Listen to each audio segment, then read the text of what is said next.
The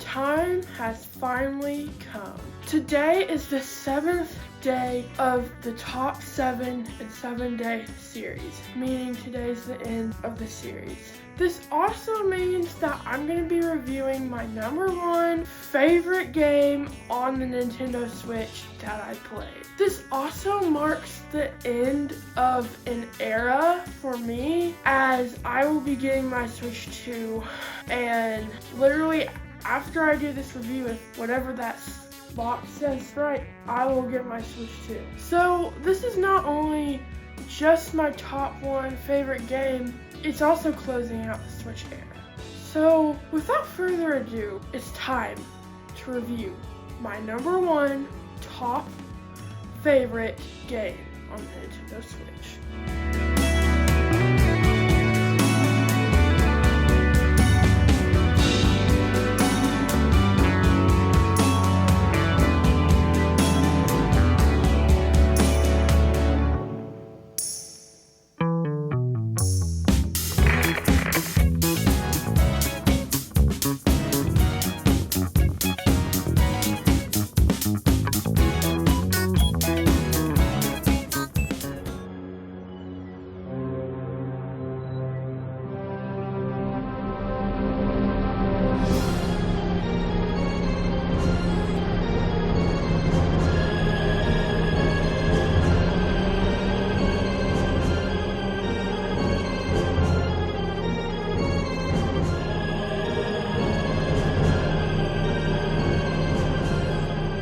Well, there you go.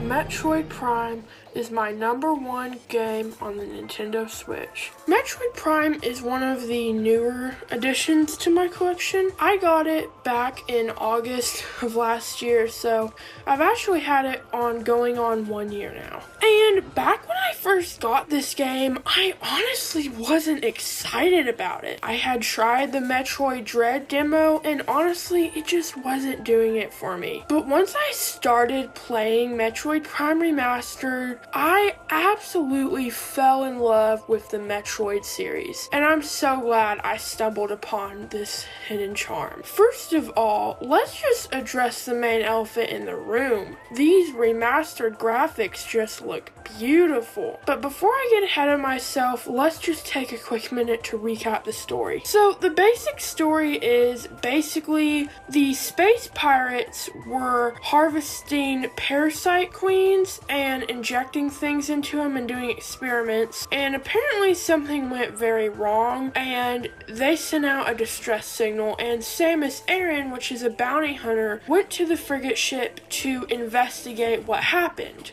When she got there, most of the space pirates were killed and there was some apparent damage. And it turns out that Metroid had wreaked havoc on the ship, along with her having to battle a parasite queen. After she battles the parasite queen, the frigate ship goes into a meltdown. So she rushes out of the ship and chases Metroid down to Talon 4, which is the planet right beside it. Once you get onto Talon 4 is when the real action starts. You have a vast world that you can explore, and throughout this world, you'll uncover more of the story. As you make your way to Metroid, gathering upgrades as you got all of your abilities stripped, and leveling up your fighting skills, you'll also find tons of scannable lore. And it turns out that an object had crashed into the planet core and has been leaking phazon into the planet ever since. And in a few short years, the planet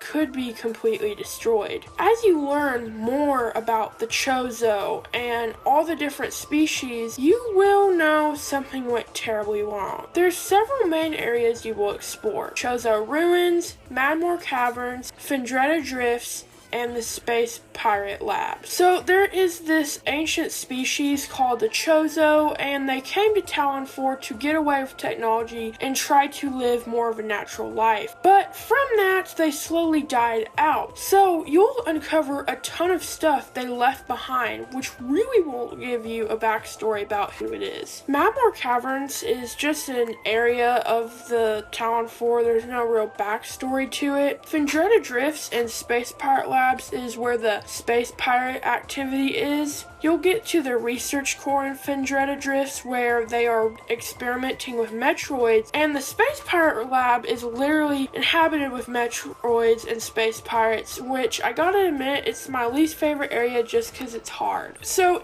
the end, you will get enough upgrades and learn enough about that, and you'll get a phazon resistant suit, and you go to the Chozo Artifact Temple. By the way, you have to collect 12 artifacts scattered across the world to gain access. As you're gaining access to the impact crater, Meta Ridley will swoop in and try to stop you. So you battle Meta Ridley, and then you get access to impact crater, which is where you find out what impacted the planet and is causing it to slowly fade away. And believe it or not, folks, it's a Metroid Prime. That's literally why it's called that. That's what impacted the planet. Overall, it's a really fun boss fight. So just starting off, one of the reasons why I like this game is because while it's categorized as a FPS or first-person shooter, as Nintendo put it, it is a FPA or first-person adventure. And I have to agree, because it's not something like Halo. It's a full game with a story and no like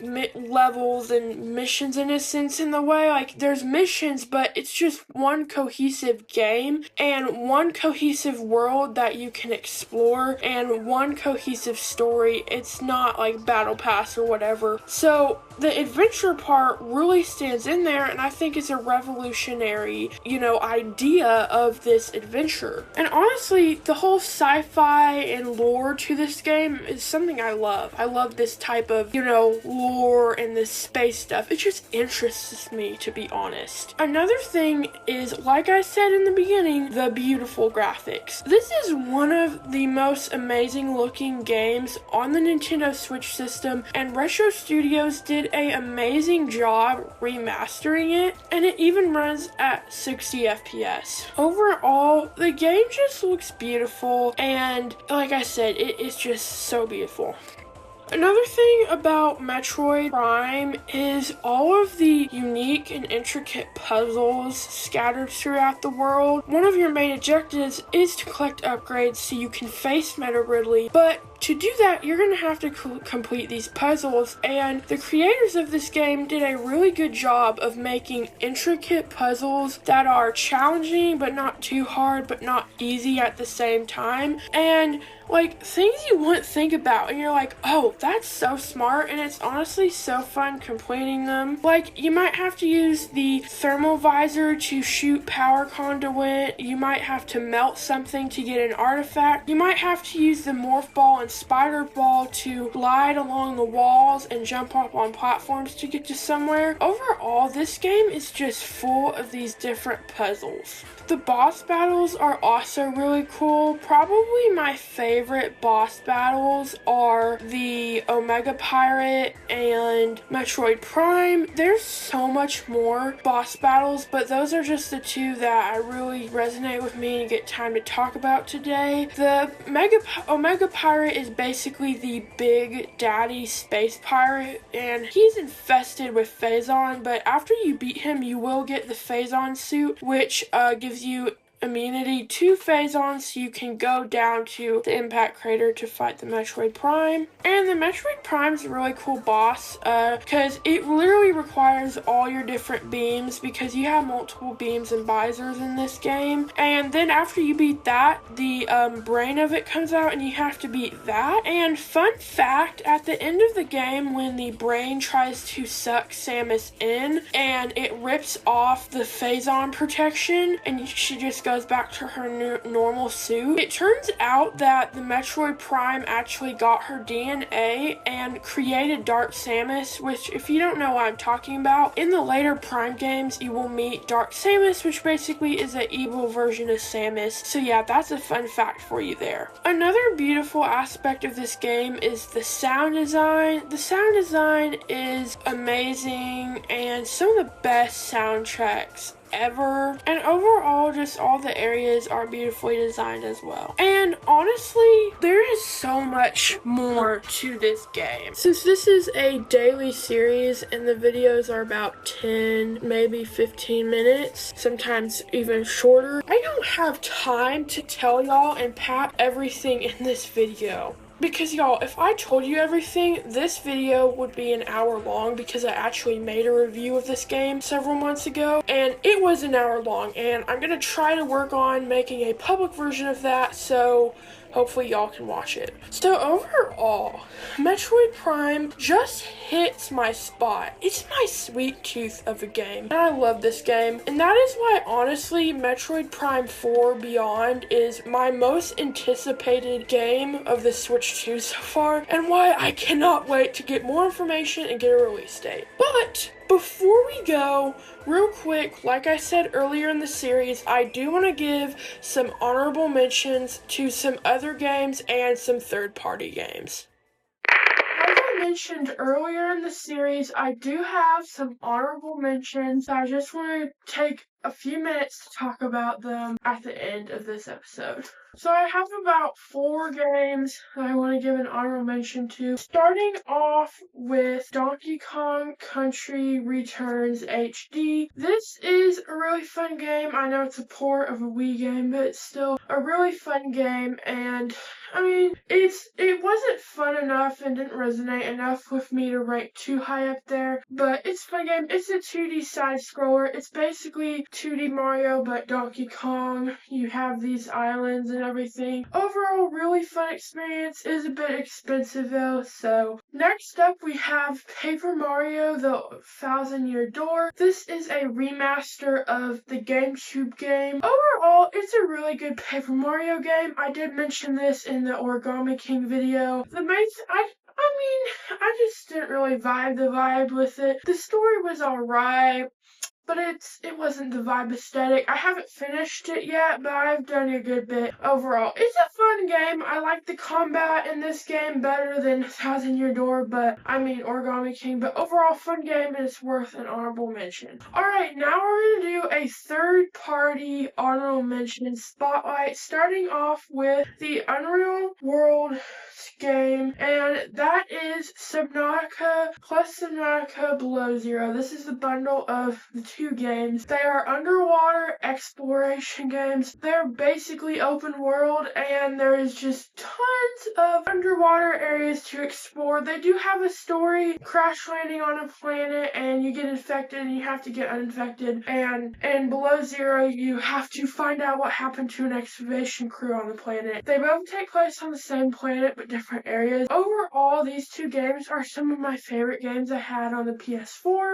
and I got it on the Switch, and I really just wanted to give the spotlight because of the graphics. To be honest, the graphics are not like amazing, and the frame rate is like the worst part, but if this game on PS5 looks beautiful, it is an amazing feat of graphicness. I just think it's amazing that they were able to get it to run on the Switch and with as much fidelity as it has, so good job. Also, if you're listening to this, please bring Subnautica 2 to the Switch 2 and make it run well. And then one last honorable mention is No Man's Sky. I have this game digitally, so I don't have a case for it. Overall, y'all know and love No Man's Sky. It's a open universe game. There is no limits because to how many planets you can go to. It's so much fun. It's so cool exploring. There's different side quests and everything. It's like the Zelda of sci-fi space in a way. I like Metroid better than it. Overall, it's a great game, and the graphics are beautiful. And I, again, give a feat to the developers for developing it and making the graphics look this good, because in my opinion, No Man's Sky is one of the best looking games on the Switch. So that concludes our section of honorable mentions.